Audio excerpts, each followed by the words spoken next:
बिस्मिल्लाहिर्रहमानिर्रहीम अस्सलाम वालेकुम गोले चारों का अज्जो की शमजान ता मच में मेज़बान हुमरानी बलोच वशत करश मारे मर्च की मरागश वशी सुब्बा उम्मीद करनाश में वशता खुशताश में वशिश में खुशी बरसा विवाद में बलूच कौम में बलूच चागिर दमा चागिर दानिया वार निश्ता माय निगमा वश विवाद खुश विवाद खुश ग्रंज विवाद शुमार कति गर्मी वाद में लगत हर वाद सुबह वशी सर्दी साएगा विवाद अल्लाह पाक के रहमत शुम सरा अंचो नाज़िल विवाद के नूदा निशंस अमा मर्दम जो नादरा हाँ अल्लाह पाक इज़्ज़त सेहत नसीब बेका अमा मर्दम जिरानी दीवानी कन गया अल्लाह पाक जुत्ता आनी जिरा लास बेका गोले चारों का अंजक शमजाने तमा कया शमे वशी मेज़बान हुआ वती तारीफ वत करनी कसना का तारीफ चाहिए बेकना गोले चारों का नी मर्ची की मैं अंजक शमजान था कि मैं दरसे प्रोग्राम हास मांगो मर्ची की प्रोग्राम में खास गोले चारों को शुम लैबोरेटरी रवे था टेस्ट वगैरह करना ही नगा शुम कभी सोचे था कि मैं लेबोरेटरी रोगी मारा खुजाम चीज़ानी ख्याल एर कनक लूटी मारा ची कनक लूटी ची कनक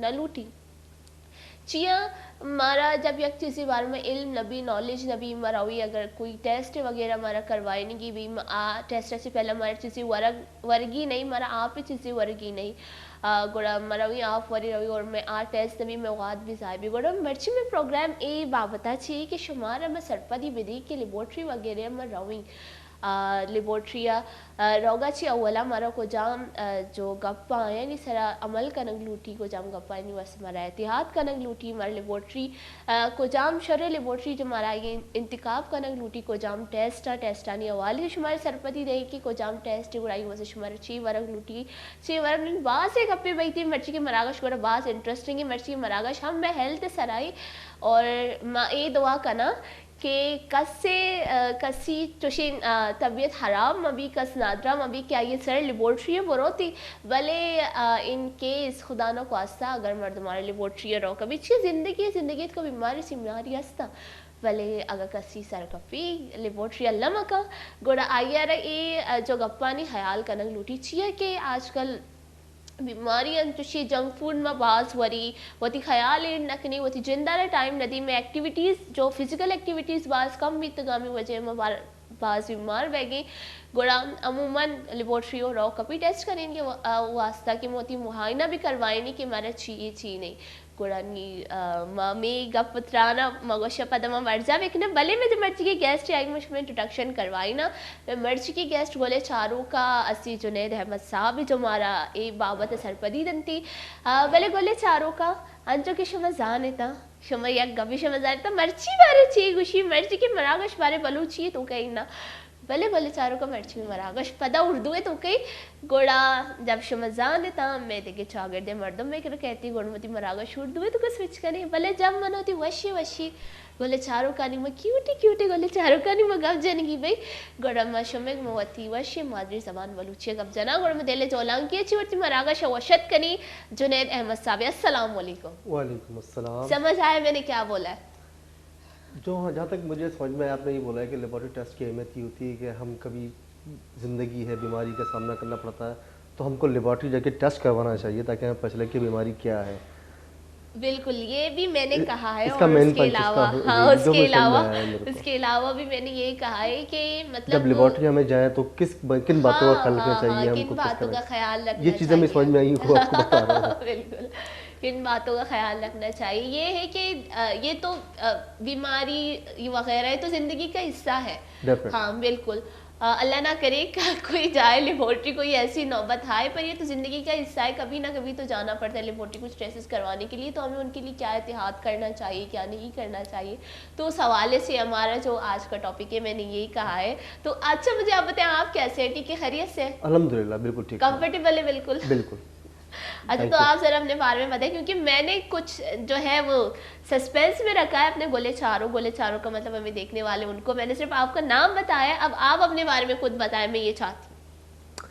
मेरा नाम जुनैद अहमद है और मैं एक मेडिकल टेक्नोलॉजिस्ट हूँ। गुज़िश्ता 20 साल से इस फील्ड के अंदर हूँ और यही मेरा पेशा है और यही मेरा शौक़ है। तो आज मैंने ये सोचा है कि इस बारे में क्योंकि ये एक अहम ऐसा मसला है कि जो अमूमन टीवी के ऊपर डिस्कस नहीं किया जाता तो मैं वश टीवी का शुक्रगुज़ार हूँ कि उन्होंने मेरे को मौका दिया कि मैं यहाँ आऊँ और अपने ख़यालात आप तक पहुँचाऊँ।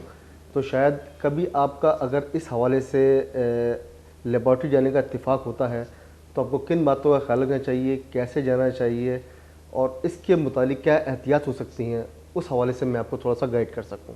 बिल्कुल बिल्कुल, आप ज़रा अपने तालीमी बैकग्राउंड के बारे में बता दें हमें। हाँ, मैंने बीएससी किया है सिंध यूनिवर्सिटी से। उसके अलावा मैंने गवर्नमेंट का 1 साल का जो फैकल्टी डिप्लोमा होता है वो भी मैंने किया है साथ के अंदर। माशाल्लाह। एक लेबॉर्ट्री है मेरी जो उसको मैं ऑन करता हूँ और उसी को मैं रनिंग करता हूँ फुल टाइम। अच्छा आप बताएं कि आज हमें जो देखने वाले हैं उनको कि पहले हम कहाँ से स्टार्ट करें। पहले हम यहाँ से स्टार्ट करते हैं कि जब हम लेबॉर्ट्री जाते हैं तो हमें किन किन बातों का ख्याल रखें, क्योंकि ये बहुत इंटरेस्टिंग टॉपिक है, बहुत लंबा होने वाला है, तो मैं चाहती हूँ कि हम सेपरेट एक टॉपिक के डिस्कस करें एक टॉपिक को। जी बिल्कुल। जी तो आप देखिए, बताएं। पहले तो चीज़ ये है कि सेहत का जितना ख्याल रखेंगे लेबॉर्ट्री जाने के चांसेस उतने ज़्यादा कम बिल्कुल होते बिल्कुल, जाएंगे। बहुत अच्छी बात कही आपने। आप डाइट ऐसी रखें कि आपको जो है कोई इस किस्म के सूरत हाल का सामना नहीं करना पड़े। मिसाल के तौर पे आप अगर हेल्दी डाइट लेते हैं तो इसका नतीजा ये होगा कि आप बीमार कम से कम पड़ेंगे। जब बीमार कम से कम पड़ेंगे तो आपको लेबॉर्ट्री नहीं जाना पड़ेगा। बिल्कुल। बहरहाल फिर भी इत्तेफाक है कि आपको लैब जाना पड़ जाता है, तो जाते हुए आप डॉक्टर से अपने जो डॉक्टर आपको प्रिस्क्राइब कर रहा है, जो डॉक्टर आपको टेस्ट एडवाइस कर रहा है, आप उससे पूछें कि मेरे को किस हालत में जाना चाहिए। हर टेस्ट हर कंडीशन में नहीं होता है। बिल्कुल।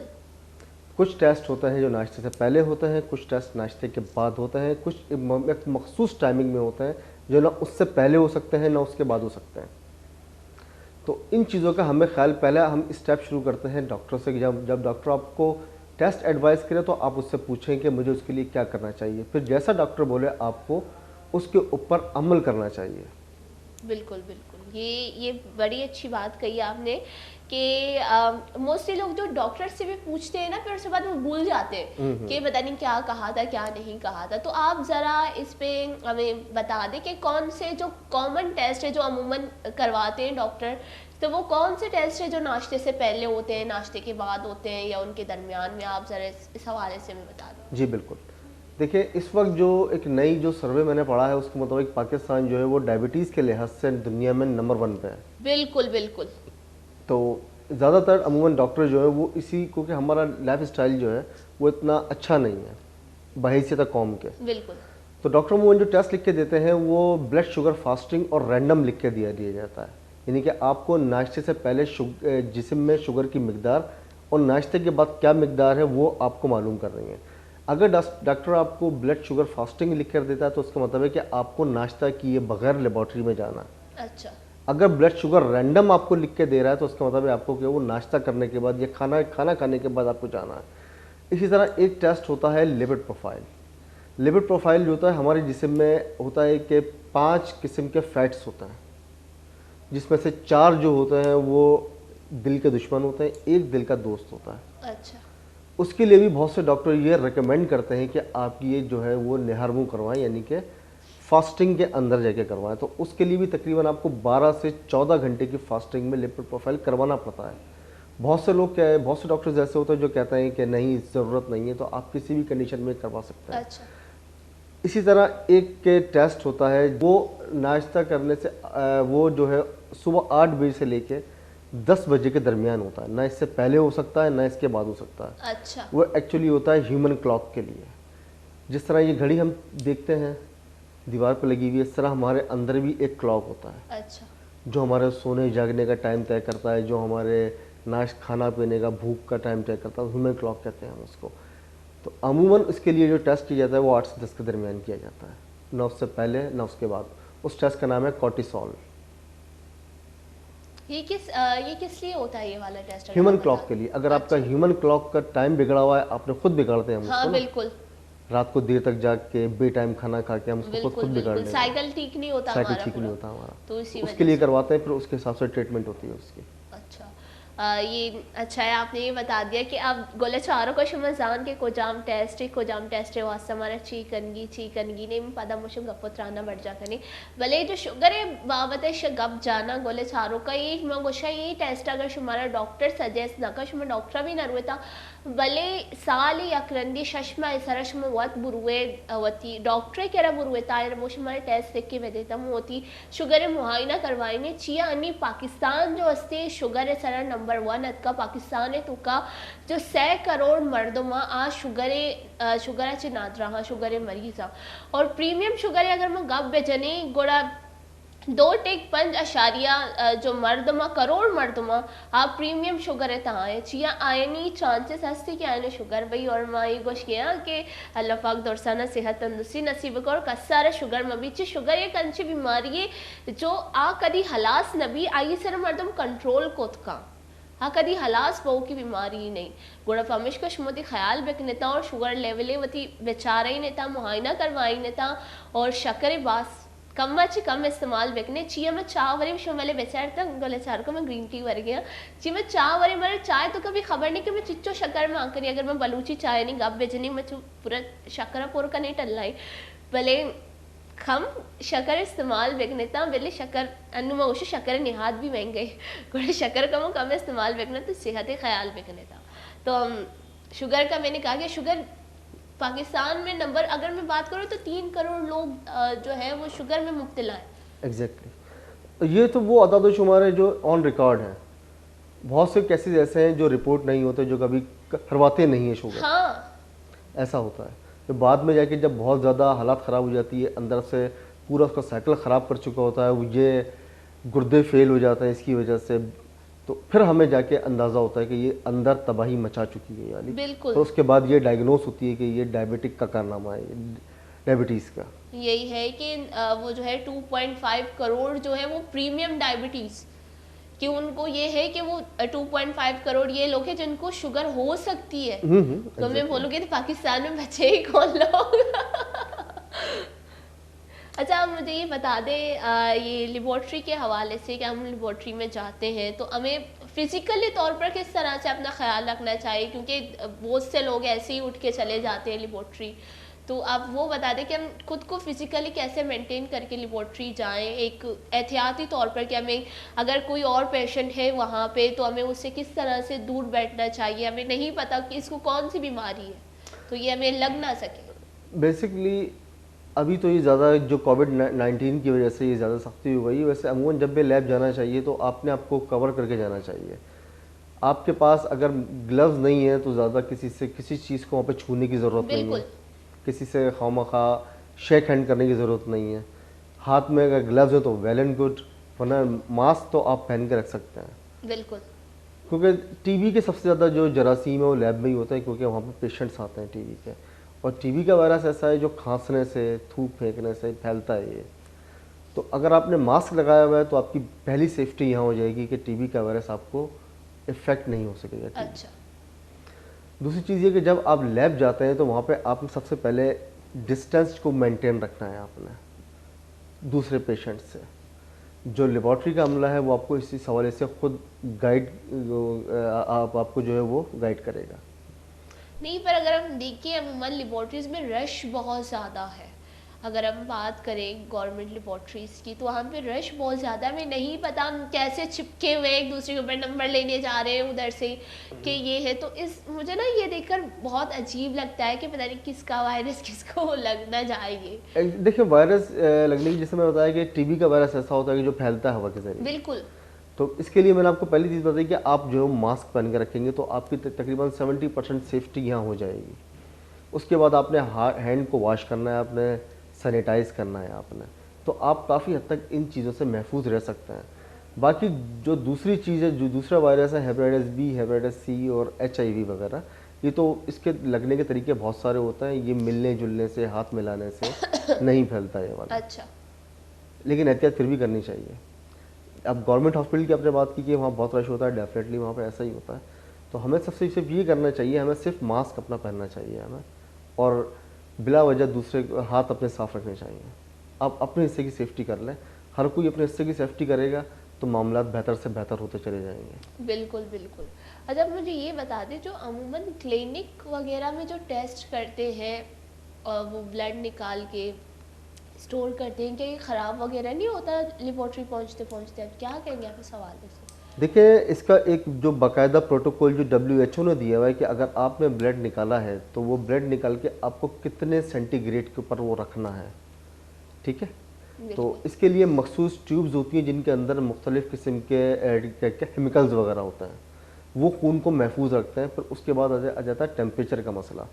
तो कोशिश क्लिनिक वाले ये करते हैं कि उसको टेम्परेचर को मेंटेन करते हुए उसको उसके हिसाब से रखा जाए। जैसे कि 2 to 8 डिग्री सेंटीग्रेड जो होता है उसके ऊपर जो है वो ब्लड आसानी से ख़राब नहीं होता, तो उसको उसके ऊपर रखते हैं हम। अच्छा। जब मुझे ये बताएं कि हॉस्पिटल वगैरह में अपने छोटे क्लिनिक्स में जो ये ब्लड वगैरह निकाल के रखते हैं, ये सेफ है? इस तरह हम अगर कोई मसला तो नहीं होता अगर है, वो हम कर सकते हैं? अगर वो तमाम प्रोटोकॉल का ख्याल रखें तो सेफ़ है। अच्छा।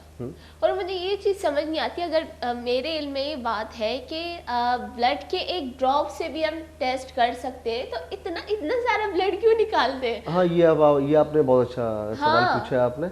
बहुत से लोग ये सवाल पूछते हैं। एक्चुअली होता ये है कि बहुत से टेस्ट होते हैं जिनके अंदर, जैसे ब्लड शुगर, अब ग्लूकोमीटर हर घर में मौजूद होता है। ब्लड शुगर हम उससे एक ड्रॉप से मालूम कर सकते हैं, अच्छा। ठीक है। लेकिन अब क्योंकि जदीद दौर है और अपना इंस्ट्रूमेंट बड़े बड़े हैं सारे, तो उसके लिए हमको एक ब्लड की मखसूस क्वांटिटी दरकार होती है और वो ब्लड से टेस्ट नहीं होता। बाज़ टेस्ट ब्लड से होते हैं, बाज़ टेस्ट ब्लड के अंदर से हम वाइट सेल को सेपरेट करते हैं, उनका सीरम सेपरेट करते हैं, उसके अंदर से होता है। अच्छा। मतलब अगर हम फ़र्ज़ करें 3 cc ब्लड अगर हम लेते हैं तो तकरीबन उसमें से जो सीरम निकलेगा वो 1 to 1.5 ml सीरम निकलेगा। उससे टेस्ट होते हैं, फिर उसको रीचेक भी किया जाता है, उससे भी टेस्ट होते हैं फिर। अच्छा। तो ऐसा नहीं है कि आपको जो है वो खामखा ब्लड लिया जाता है कि भाई ज़्यादा ब्लड ले लिया। ब्लड आपका बिल्कुल सही लिया जाता है। जब मैं वही सोचूं, एक खतरे से टेस्ट होता है, पर ये सिरिंज भर भर के नहीं नहीं, वो बिल्कुल सही लेता है। वो रिक्वायरमेंट्स भी होती है ट्यूब के अंदर, क्योंकि ट्यूब के अंदर जो हमने डिटर्जेंट या अपना जो केमिकल डाला हुआ होता है अच्छा। वो ब्लड के हिसाब से होता है। वो कि अच्छा। हमको उतना ही ब्लड लेना पड़ता है जितना केमिकल उसके ऊपर मिकदार लिखी हुई है और WHO ने रिकमेंडेड किया हुआ है। अच्छा। हाँ, तो ये है ब्लड के बारे में हमने जिक्र किया। तो ये चीज़ है कि एक सवाल आपसे मैं क्लियर करूं कि जो ब्लड देते हैं लोग, वो महीने में ब्लड दे सकते हैं? अगर 1 मरतबा 2 मरतबा ब्लड दे दिया, किसी को डोनेट करना है ब्लड, तो वो नॉर्मल है या हम 6 महीने में दे सकते हैं? देखें, जो WHO की रिकमेंडेशंस हैं उसके मुताबिक 3 महीने में एक बार एक सेहतमंद आदमी ब्लड दे सकता है। अच्छा। 3 महीने में एक बार। 3 महीने में एक बार। उमूमन होता ये है कि हमारे जिसम में जो सेल्स होते हैं उनकी एक मखसूस लाइफ होती है 120 डेज़ की। अच्छा। 120। 120 डेज़ की लाइफ होती है सर। तो वो 3 महीने ही बनते हैं ये वाले। हाँ हाँ, 3 तकरीबन महीने। 3 से 4 महीने बनते हैं। इसके अंदर उनका लाइफ साइकिल पूरा होता है, तो बंदा एक बार ब्लड जाके दे सकता है। और ये बहुत अच्छा तरीका है अपनी हेल्थ को मेंटेन रखने का भी, क्योंकि जब आप ब्लड देते हैं तो आपके अंदर नए सेल बनते हैं, पुराने सेल निकल जाते हैं, नए सेल बनते अच्छा, हैं। मतलब हम ब्लड देते हैं तो हमारे जो बॉडी में न्यू सेल्स बनते हैं। न्यू सेल्स बनते हैं, वो आपकी हेल्थ के लिए बड़े अच्छे होते हैं। वो अच्छा, मतलब ब्लड देना चाहिए? देना चाहिए लाजमी। हर सेहतमंद तकरीबन साल में 3 से 4 बार ब्लड नहीं, देना मैंने चाहिए। अगर मैंने देखे ना, बहुत सारे सेहतमंद लोग हैं, फिर भी वो ब्लड डोनेट करने से डरते हैं कि डरते नहीं हैं। हम नहीं करेंगे, हम क्यों, हम मैंने बोला भाई दो इतना सारा ब्लड है तो आपको डोनेट करना चाहिए। डोनेट करना चाहिए। ये बड़ी अच्छी बात आपने बताई, मेरे इल्म में इजाफा हुआ है कि ब्लड देने से ब्लड सेल्स बनते हैं। ब्लड सेल्स बनते हैं, नए ब्लड सेल्स बनते हैं आपके। हाँ। एक तकरीबन एक जिस्म के अंदर तकरीबन 5 लीटर के करीब ब्लड होता है। अच्छा। एक नॉर्मल सेहतमंद बॉडी के अंदर आधा लीटर ब्लड उसकी वजह से निकलता है तकरीबन। बिल्कुल। तो उससे कोई फर्क नहीं पड़ता, उससे कोई जिसम में नया ब्लड 70% तो पानी है हमारे बॉडी में। ये हाँ। हमारे जो टोटल बॉडी बनी है वो 70% है। हाँ। 70% जो है वो हमारी वाटर बेस्ड है। हाँ, आप ये कह वाटर सकते हैं। बेस्ड। ठीक है, मतलब ये है कि हमें ब्लड देना चाहिए और ये सेहत के लिए अच्छा होता बिल्कुल है। देना चाहिए। ये बड़ी और कुछ नहीं अच्छी होता। बात है। मैं 17 टाइम ब्लड अब तक डोनेट कर चुका हूँ। मैं अब काफ़ी अर्से से मैंने नहीं दिया, लेकिन ये कि मैं कोशिश करता रहता हूँ कि ज़रूरत पड़े तो किसी को इनकार ना करूँगा। हाँ, बिल्कुल। बस ये कोशिश करना चाहिए कि प्रोफेशनल ब्लड बेचने वालों को ब्लड ना दें, सिर्फ ज़रूरत पड़ने पर ही ब्लड दें, किसी ज़रूरतमंद को ब्लड दें ताकि नहीं, आपको आपने रसीद एक हो। बात की, प्रोफेशनल ब्लड बेचने वाले मतलब सेल भी करते हैं ब्लड? ये बहुत बड़ा बिजनेस है। ये ना कई प्रोग्राम इसके ऊपर टीवी पे हो चुके हैं कि लोग ब्लड बेचते हैं। अमूमन जो प्रोफेशनल ब्लड बेचने वाले होते हैं वो अमूमन ड्रग्स एडिक्ट होते हैं। वो हो बीमारियां फैलने का सबसे बड़ा कॉज यही होता है। क्योंकि वो जब ड्रग एडिक्ट करते हैं तो आपको नहीं पता कि वो कौन सा ड्रग लेते हैं। वो बाज़ औक़ात वो निडल के ज़रिए लेते हैं तो हेपेटाइटिस बी और सी उसी से फैलता है। बिल्कुल बिल्कुल, इसके इस हवाले से मैंने वीडियोस वगैरह देखी है। वो एक सिरिंज से अपना ब्लड निकाल के दूसरे के अंदर वो ब्लड दे देते हैं, फिर उसका ब्लड अपने अंदर। इससे ये करना तो अमूमन शायद अगर ब्लड मैच हो जाए तो सेम ग्रुप हो तो अलग है, वरना फिर इसका नतीजा अच्छा नहीं निकलता कि एक ब्लड निकाले वो दूसरा ब्लड निकाले। बिल्कुल, और वो क्योंकि ये वही क्लॉट बनने सिरिंज शुरू हो यूज जाता है। करते हैं, सेम सिरिंज यूज करते हैं। इसमें दो नुकसान है, एक तो जान भी जा सकती है बिल्कुल जिसके अंदर ब्लड इंजेक्ट हो रहा है अगर सेम ब्लड ग्रुप नहीं हो तो। दूसरी बात ये है कि इस तरह हेपेटाइटिस बी और सी इसी तरह ही फैलते हैं ज़्यादातर। फिर वही ब्लड जाके ये जो एडिक्ट होते हैं ये ब्लड जाके अपना बेचते हैं ताकि कुछ पैसे मिल सकें, और कुछ ब्लड बैंक ऐसे हैं कि जो उनका ब्लड ले भी लेते हैं और वही किसी पेशेंट को लगा देते हैं। तो उसका नतीजा ये होता है कि पेशेंट्स को वो बीमारियां मुंतकिल हो जाती हैं अगर बाकायदा स्क्रीनिंग का निज़ाम नहीं हो तो।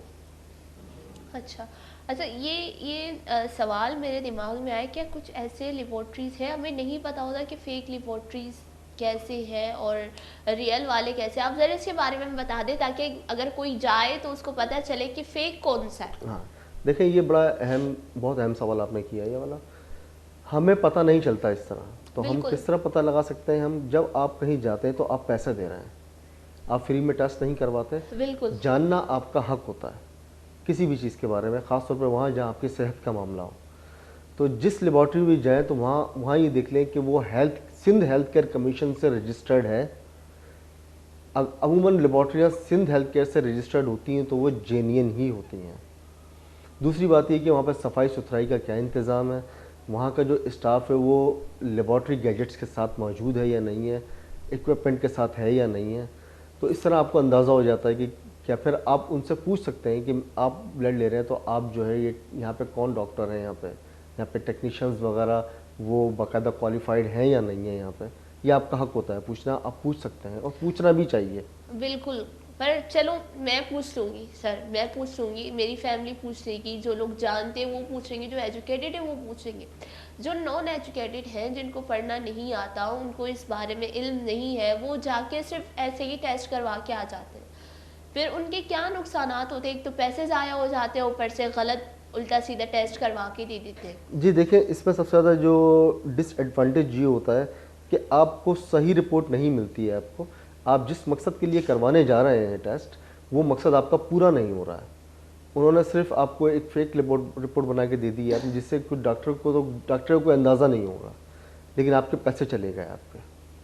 तो इस तरह दोहरा नुकसान ये होगा। तो आपको सेहत आपकी जो जिस मकसद के लिए आपने करवाया, तबीयत आपकी ठीक नहीं होगी, प्रॉपर मेडिसिन आपको उस हवाले से नहीं मिलेंगी, और दूसरी चीज़ ये कि आपके पैसे ज़ाया होंगे आपके। ये दोहरा नुकसान होता है। पैसे ज़ाया होने वाली बात और ये फेक लेबॉर्ट्री वाली बात से मैं एक बात कहूँ आपको सर, अगर मैं अपना पर्सनल एक्सपीरियंस आपसे शेयर करूँ तो मैं नाम नहीं लूँगी, जो लेबॉर्ट्री है उनका बहुत बड़ी लेबॉर्ट्री है, जानी मानी लेबॉर्ट्री है। तो ये है कि मुझे पर्सनली जो हमारे फैमिली डॉक्टर हैं उन्होंने रेफ़र किया, आप इधर जाके अपना टेस्ट करवाएं। मैंने बोला ठीक है, मैं अपना टेस्ट करवाती हूँ। तो मैं टेस्ट करवाने गई, जब टेस्ट करवाया, जब रिपोर्ट आया तो जाहिर सी बात है मेरे घर वाले एजुकेटेड, रिपोर्ट पढ़ी, हम परेशान। भाई मैं इतनी बड़ी बीमारी में मुब्तला हूँ परेशान, बाकायदा सब इतने परेशान हो गए, लिटरली मेरी अम्मी रोने लग गई, भाई क्या क्या हो गया? तो फिर दिखाए ये रिपोर्ट डॉक्टर को, डॉक्टर ये पॉसिबल ही नहीं है, कैसे हो सकता है, ये पॉसिबल ही नहीं है, वापस टेस्ट करवाओ। किसी और रिपोर्ट से टेस्ट करवाया, हुआ ये, रिपोर्ट बनने में सिर्फ एक पॉइंट जो है ना वो इधर उधर हो गया।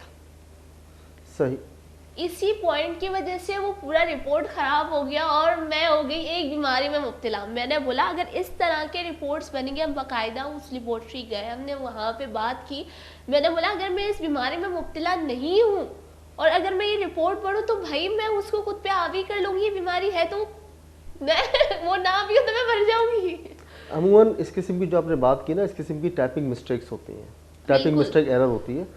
ज़ाहिर सी बात है जो इंसान जो टाइप कर रहा है वो ह्यूमन है और गलती हो सकती है किसी से भी। लेकिन ये कि इसमें बाकायदा चेकिंग का निज़ाम होना चाहिए, 2 से 3 बिल्कुल बाकायदा होना चाहिए। हाँ, और इस किस्म की रिपोर्ट होती है तो जैसे मैं अपना प्रोटोकॉल आपको अपनी लैब के बताऊं कि अगर कोई इस तरह की रिपोर्ट होती है तो हम पेशेंट को रोकते हैं, उससे हिस्ट्री लेते हैं और कोशिश करते हैं कि पेशेंट का एक फ्रेश सैंपल दोबारा लिया जाए। अच्छा, ताकि अगर हम कहीं गलत हो, हमसे कहीं मिस्टेक हो रही हो तो हम अपनी मिस्टेक को खुद कवर कर लें। नहीं अगर मैं उस टेस्ट की बात करूं, बड़ा एक्सपेंसिव टेस्ट करवाया था मैंने, और लिटरली अभी भी याद है। और ये है कि मेरे घर वालों ने वो मुझे रिपोर्ट से ही दिखाई ना मुझे बताया। और जब रिपोर्ट्स आने के बाद जो रिएक्शंस होते हैं, जाहिर सी बात है ऑब्जर्वेशन होती है सबकी, तो अम्मी रो रही थी और वो सिस्टर परेशान रिपोर्ट लेकर, वो खुद ही डॉक्टर है माशाल्लाह, तो वो अपने सीनियर्स को कॉल करी थी, रिपोर्ट की पिक्चरें जा रही है, ये हुआ क्या है, ऐसे हो कैसे सकता है। जी, ऐसे केसेस हो चुके हैं, मैं भी पहले देख चुका हूँ ऐसा। सिर्फ उसमें ये कह सकता हूँ कि जो लेबॉर्ट्रीज़ हैं उनको सिर्फ अपनी चेकिंग और रीचेकिंग का निज़ाम जो है उसको बेहतर बनाना चाहिए। बिल्कुल ये लाजमी होना चाहिए लेबॉर्ट्रीज में। ऐसा नहीं है कि अगर जैसे हम नोट नहीं करते इस चीज़ पे, हम एक्शन नहीं लेते, हमें नहीं पता होता और हम किसी डॉक्टर के पास जाते हैं, जैसे हमें वो रेफर किया है, हम उसको छोड़ के किसी और के पास जाते हैं, वो भाई मेरी दवाइयाँ शुरू करवा दे इस चीज़ में, मैं नहीं हूँ मैं नहीं हूँ बीमार। सही यही है इस चीज़ पे एक वो जो है वीडियो भी थी, अगर मैं देखूँ सोशल मीडिया पे, जो 2 लोग थे, एक को कैंसर था और एक को नहीं था, दोनों की रिपोर्ट आपस में एक्सचेंज हो गए। जिसको कैंसर नहीं था उसको उसके रिपोर्ट में ये कि आपको कैंसर है, और जिसको कैंसर था उसके रिपोर्ट में कि आपको कैंसर नहीं है। कैंसर वाले से पहले जिसको कैंसर नहीं वो मर गया। अमूमन तो ये चीज़ हो जाती है भाई, हम खुद के ऊपर हावी करने लगते हैं। अगर हम पे कर रहे हैं किसी लेबोरेटरी को, हम उसके ऊपर ट्रस्ट कर रहे हैं, तो ऐसे तो ना करें। बिल्कुल ऐसे तो ना करें। आपकी बात बिल्कुल दुरुस्त है। बिल्कुल मैं बोली ऐसे तो ना करें। अगर मैं बात करूं, अगर छोटी मोटी लेबोरेटरी होती है समझ आती। शुक्र है अब मुझे डाउट क्लियर हो गया ना कि नहीं है। अच्छा, उसके बाद ज्यादा खुशी होती है। हाँ, पर वो जो धचका लगाता ना रिपोर्ट देखकर, वो बहुत बुरा होता। तो ये बड़ा अच्छा डिस्कशन था। अभी एक टाइम हुआ एक छोटे से ब्रेक का, हम ब्रेक लेंगे, ब्रेक के बाद पर मैं ब्रेक बलूची में लूंगी। गोले चारों का अनुवाद विधेयक वंडुई ब्रेक के जूरी ब्रेक के बाद मरागा शवर जागने।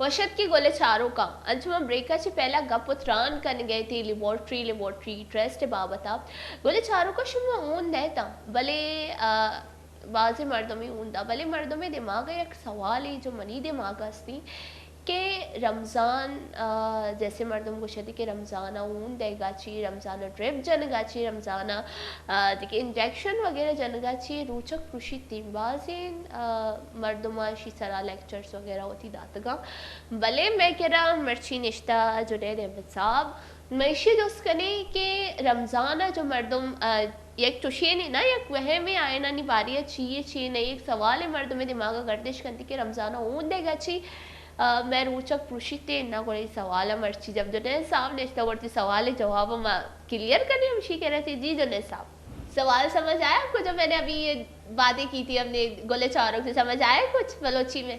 जी हाँ, थोड़ा बहुत समझ में आया है। क्या समझ आया बताएं? कि हम ये पूछेंगे कि रमज़ान के अंदर ब्लड टेस्ट करवाने से खून के कोई कमज़ोरी होती है, बहुत से लोगों में गलतफहमी पाई जाती है, तो इसका बिल्कुल ये कमज़ोरी वाली, ये तो अच्छा है आपने ये अच्छा सवाल मुझे दे दिया, ये मैं पूछूंगी आपसे। पर ये मैंने ये कहा है कि रमज़ानों में अगर हम ब्लड डोनेट करवाते हैं तो क्या हमारा उससे रोज़ा टूट जाता है या नहीं? जी, इसका जो अगर एक लफ्ज़ में इसका जवाब देना चाहेंगे तो इसका जवाब होगा नहीं। अच्छा, इसके लिए मैंने डिटेल से मैंने पढ़ा भी है और उलमाए कराम से मैंने इस हवाले से पूछा भी, क्योंकि मेरी फील्ड है। अच्छा, तो जाहिर सी बात है कि मुझे इसके बारे में तमाम पहलुओं से देखना पड़ता है मेरे को। रोज़े टूटने की जो शरीयत ने हमें बताया है वो वाज़ह तौर पे ये है कि आपने कुछ खाना पीना नहीं है। अगर आप किसी की जान बचा रहे हो, जान बचाने के लिए ब्लड दे रहे हो, तो जाहिर सी बात है वो आप जिससे के अंदर कुछ ले नहीं रहे, कुछ दे रहे हैं आपको।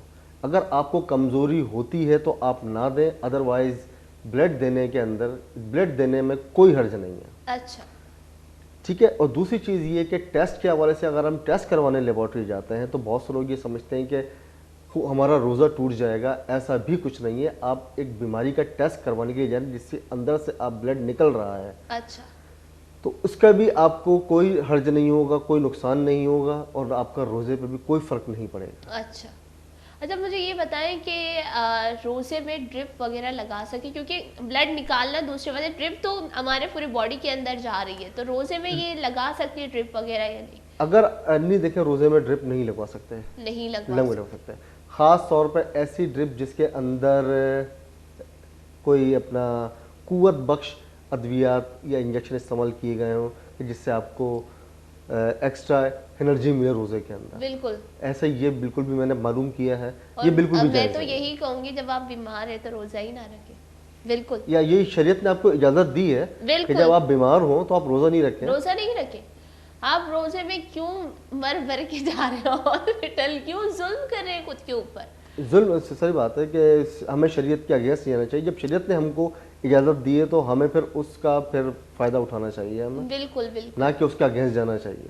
बिल्कुल बिल्कुल। ये आपने हमारे इल्म में इजाफा किया है कि मतलब रमज़ाना गोले चारों का, जैसे मर्दों गोशंती के रमज़ाना मोवती ब्लड अगर कसियर ज़रूरत ही भले मौशी में रोचा कि मैं दात ना कनी वती ब्लड में रोचक पूछी भले जुनैद अहमद साहब बाज वाजे तरीके अच्छी चीज़ क्लियर को गुशी अगर शुमे तो हिम्मत अस्ती शुमे दिला जो ताकत अस्ती कि शुमा ब्लड दे यखी यारा और ची गुशंती आई अच्छी शुमा कमज़ोर में बेता शुमे गुशंती दिल वगैरह लर्जी न लर्जी थी और शुमा ब्लड में देता अगर मैं गुशा रमज़ान माया अगर कसियार ज़रूरत ही मैं हूँ न अच्छी आई ज़िंदगी बच गई या मैं हूँ होने देगा अच्छी कसी कार शर बह गई चिया गोड़ामा चिया मदी और रमज़ान बाबरकती माया नी की कारी गोड़ामा बेका नहीं।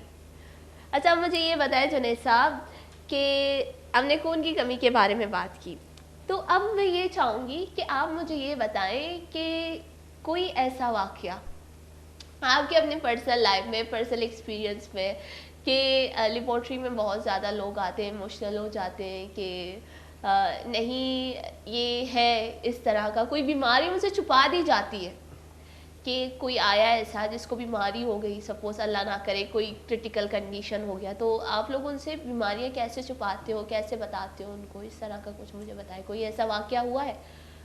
जी हाँ, मैं आपको एक बात बताना चाहूँ कि अमूमन ये बहुत कॉमन है कि अगर लोग लेबॉर्ट्री में जाते हैं, ब्लड टेस्ट उन्होंने करवा लिया, लेबॉर्ट्री में जाते हैं तो वो लेबॉर्ट्री का जो स्टाफ है उससे वो रिपोर्ट पूछने की कोशिश करते हैं। अच्छा। कि आप हमें बताएं कि रिपोर्ट में क्या है। अच्छा, ये मैं आपके तवज्जुह से मैं नाज़रीन को आपको बता दूं कि ये बिल्कुल भी सही अमल नहीं है। अच्छा, आपका रिज़ल्ट बताने के लिए वो डॉक्टर बेहतरीन है जिसने आपको ये टेस्ट लिख कर दिया है। अच्छा, उसकी एक अच्छी वजह मैं आपको ये बताता हूँ कि हम जो लेबॉर्ट्री के वाले हैं वो पेशेंट की जो हिस्ट्री है, पुरानी हिस्ट्री, अमूमन उससे वाकिफ़ नहीं होते। तो हम पेशेंट को बताते हैं कि भाई आपका ये टेस्ट या तो कम आ रहा है या ज़्यादा आ रहा है। अब वो मरीज़ के लिहाज से सही है या नहीं है इसके बारे में हमें पता नहीं होता। बिल्कुल।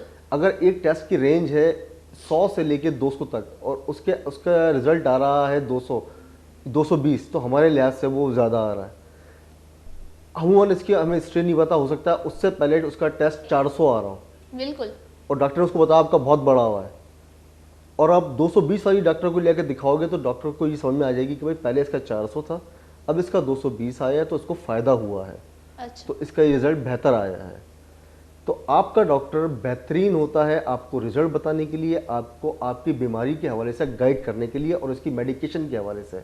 लेबॉर्ट्री वालों से पूछना सही अमल नहीं है। बिल्कुल बिल्कुल, यही चीज़ है कि बता दें कि क्या है क्या नहीं है, और इस तरह से अगर वो कुछ और बता दें।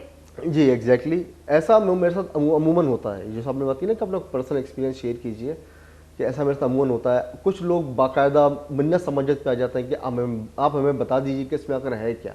बिल्कुल मैंने कहा देखें, मैंने आपको वही मैंने आपको बताई कि भाई आपको ये डॉक्टर बताएगा, बिल्कुल आपको ये डॉक्टर बेहतर तौर पर बताएगा। आपको हमारा काम है सिर्फ टेस्ट करके उसका रिजल्ट सही तरीके से आपको देना। इस हवाले से बेहतर तौर पर आपका गाइड आपका डॉक्टर करेगा। बिल्कुल बिल्कुल। और ऐसा नहीं करना चाहिए। अगर कोई आप लेबॉर्ट्री टेस्ट करवाने जाते हैं तो बराए करम लेबॉर्ट्री वालों से इस हवाले से सवाल मत किए कीजिए कि लेबॉर्ट्री में क्या आया है, टेस्ट में क्या आया है। रिपोर्ट लेके अपने डॉक्टर के पास जाइए। बिल्कुल बिल्कुल। अच्छा, ये इसी आपके इसी गुफ्तगू से मेरे दिमाग में सवाल आया है कि क्या ड्यूटीज़ होती है एक लेबॉर्ट्री, अगर मैं बोले लेबॉर्ट्री वाले की क्या ड्यूटीज़ होती है, फिर उसके बाद हम तालीम की तरफ आ जाते हैं कि उनको क्या पढ़ना पड़ता है, कैसे उनकी तालीम होती है, कैसे उनको ट्रेन किया जाता है, आप इस हवाले से मैं बता दें। एग्जैक्टली। देखिए, लेबॉर्ट्री वाले की जो तालीम है वो वाज़ेह है कि वो अगर बीएससी करते हैं तो बीएससी में कई फील्ड्स होती हैं। इसी अच्छा। तरह लेबॉर्ट्रीज में भी कई फील्ड्स होती हैं।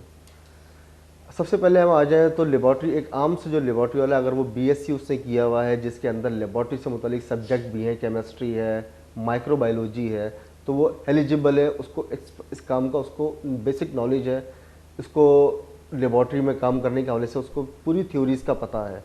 दूसरी बात ये कि जो बीएससी नहीं कर पाते हैं उनके लिए एक छोटे मुख्तसर शॉर्ट कोर्सेज होते हैं। उनके लिए वो असिस्टेंट वाले जो लेबॉर्ट्री में असिस्टेंट होता है, एक तो मेडिकल टेक्नोलॉजिस्ट होता है, अच्छा एक उनके असिस्टेंट होते हैं जो शॉर्ट कोर्सेज करके उनके साथ रहते हैं, अच्छा। उनकी शॉर्ट हेल्प करते हैं कोर्सेज वो। से मुराद आप बताएं, शॉर्ट कोर्सेज कैसे शॉर्ट कोर्सेज?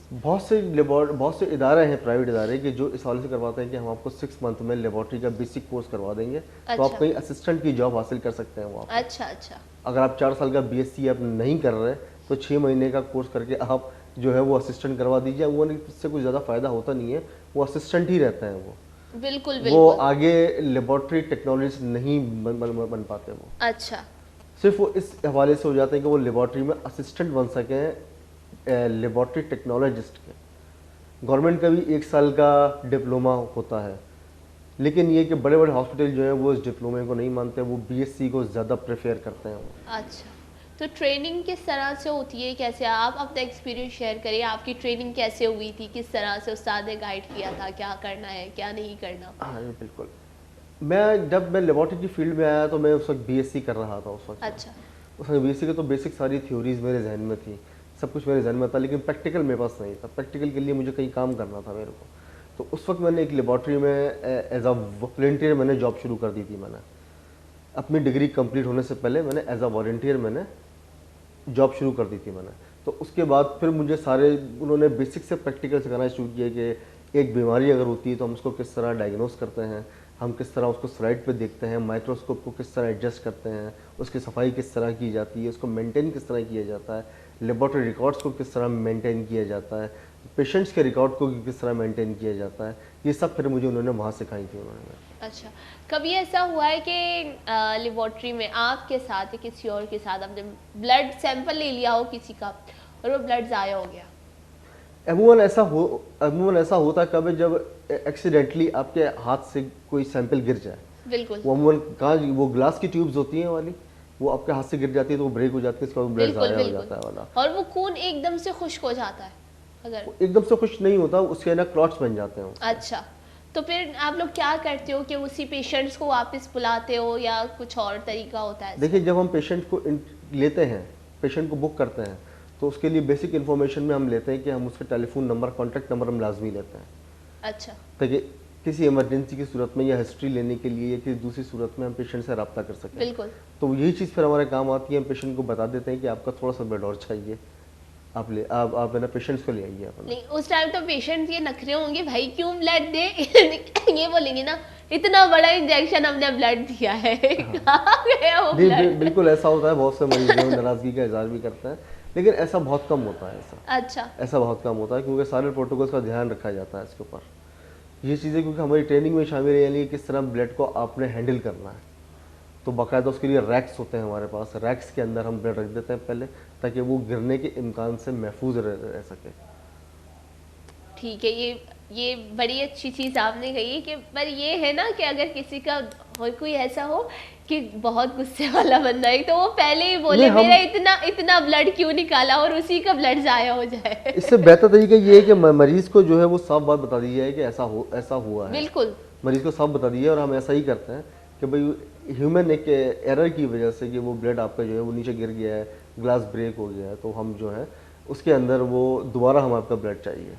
बिल्कुल ये चीज़ है, पर पेशेंट के इस टाइम नखरे बहुत ज़्यादा होते हैं। वो मजबूरी होती है, लेकिन ये ऐसा ये होता है। चीज़ मुझे क्लियर करें, एक इंजेक्शन ब्लड निकालते चक्कर कैसे आ जाते हैं लोगों को?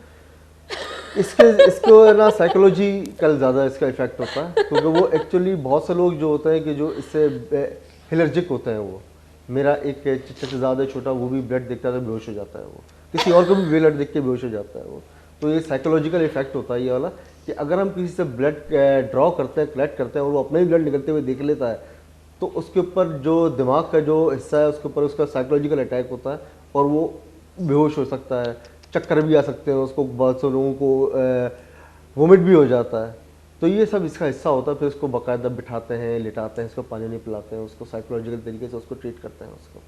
नहीं यही चीज़ें जब कभी मैं टेस्ट करवाने जाती हूँ ना, मुझे आप जूस ले लें, मैंने बोला इसके लिए मैं जूस नहीं ये बस होता है कि आप अपने दिमाग को किस तरह करें। अगर मैं बोलूँगी कि मैं जा रही हूँ ब्लड देने या मुझे ब्लड टेस्ट करवाना है, अब तो मुझे चक्कर आएंगे, अब तो मुझे घबराहट होगी, तो वही चीज़ मेरे साथ हो जाएगी अगर मैं वो सोचूंगी अपने दिमाग में।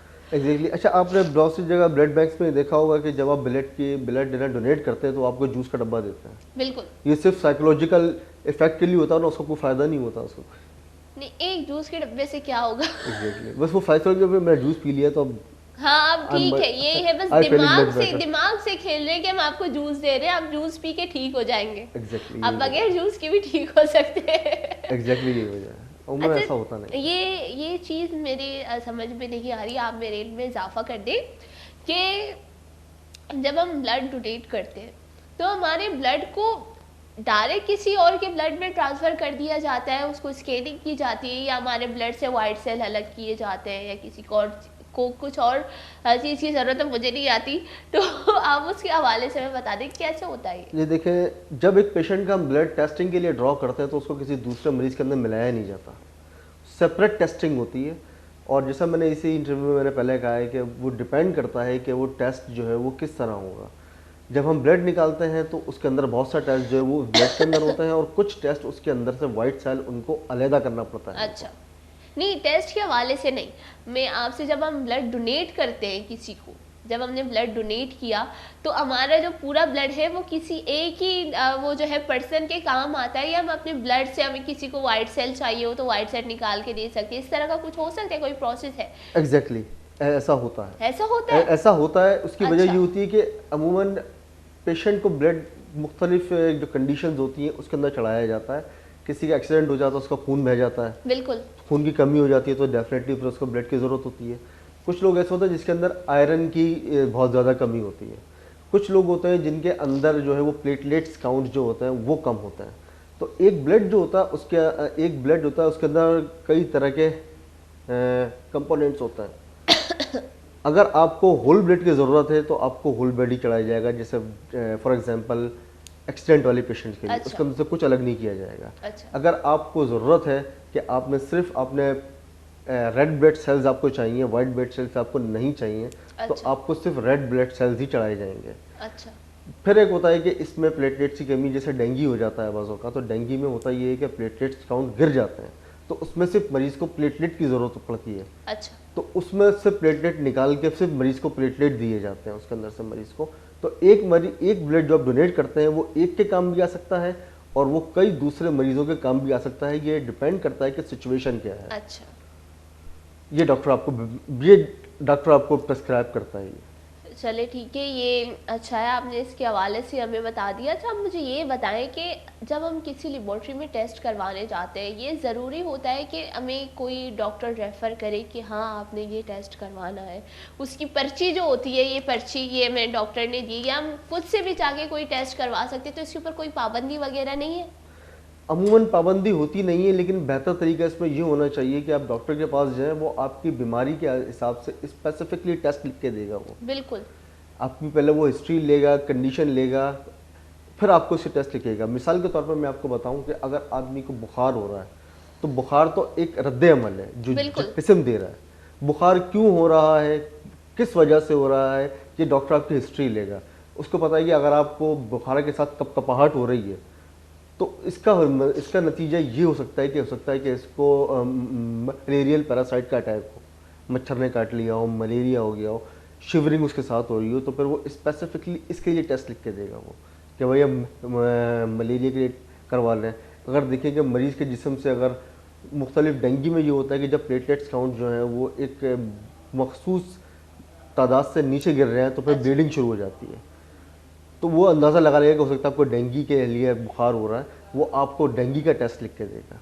अच्छा। बहुत से लोग जाके खुद टेस्ट करवा लेते हैं, वो लेबॉर्ट्रीज टेस्ट ले लेती हैं, लेकिन बेहतर तरीका ये है कि आपका डॉक्टर आपको मखसूस टेस्ट प्रिस्क्राइब करे, आप खुद जाके अपनी मर्जी से टेस्ट नहीं करवाएं। बिल्कुल, मतलब इस चीज़ के ऊपर कोई पाबंदी नहीं है ये कि, पाबंदी कोई भी नहीं है। क्योंकि अगर देखा जाए जैसे हमने पहले बात की ड्रग्स एडिटर की, तो वो अमूमन जो छोटे मोटे लेबॉर्ट्रीज होती है उधर जाके अपना ब्लड निकलवाते हैं। नहीं, वो ब्लड बैंक्स होते हैं वाले, वो ब्लड बैंक्स होते हैं, उनका भी एक अपना लेबॉर्ट्रीज नहीं होती, वो ब्लड अच्छा। बैंक्स होते हैं वाले। उनका अपना एक प्रोटोकॉल होता है कि पहले अगर कोई ऐसा एडिक्ट आ भी जाता है तो अगर वो सही प्रोटोकॉल के साथ ब्लड बैंक काम कर रहा है तो वो बाकायदा पहले उसकी हीमोग्लोबिन चेक करेगा कि आया कि ये इस काबिल भी हैं कि ये दे सकें या नहीं दे सकें। अमूमन होता ये है कि ब्लड जो कोई डोनेट करता है तो उसके लिए शर्त ये है कि उसकी हीमोग्लोबिन जो है वो तकरीबन 11 से लेके 14 तक होनी चाहिए। क्या होनी चाहिए? 11 से लेके 11 ग्राम से लेके 14 ग्राम के बीच में अच्छा। होनी चाहिए। अगर उसको कोई 7 या 8 ग्राम वाला हीमोग्लोबिन रखने वाला देगा तो मरीज को फ़ायदा नहीं होगा कोई, अच्छा। क्योंकि उसकी ऑलरेडी हीमोग्लोबिन कम है। तो ये पहले सबसे पहले लेबॉर्ट्री ये चेक करेगी, अगर वो बाकायदा, वो ब्लड बैंक ये चेक करेगा अगर वो बाकायदा प्रोटोकॉल के तहत काम कर रहा है। फिर वो ब्लड निकालने के बाद ये देखेंगे, उसकी स्क्रीनिंग की जाएगी कि इसके अंदर हेपेटाइटिस बी या हेपेटाइटिस सी या HIV के वायरस तो नहीं है इसके अंदर। अच्छा। फिर अगर वो उसके अंदर खुदा ना खास्ता कोई वायरस निकल आता है तो वो उसको ज़ाया नहीं करते। अच्छा। होता ये है कि अमूमन बहुत से मरीज़ ऐसे होते हैं जिनको ऑलरेडी हेपेटाइटिस बी और सी होता है और वो खून की कमी का शिकार होते हैं। अच्छा। तो वो ब्लड फिर उनको दिया जाता है वाला ब्लड, बीमारी वाला ब्लड बीमारी वाले मरीज को। हाँ हाँ, वो ज़ाया नहीं होता वाला। अच्छा। या तो एक बात देख तरीका ये है कि पेशेंट्स को ऑलरेडी हेपेटाइटिस बी या सी है, आप ऊपर से उसको दे दोगे तो उसको कोई नुकसान नहीं होगा उसको कोई। अच्छा। लेकिन ये कि वो ब्लड ज़ाया होने से बच जाएगा वो।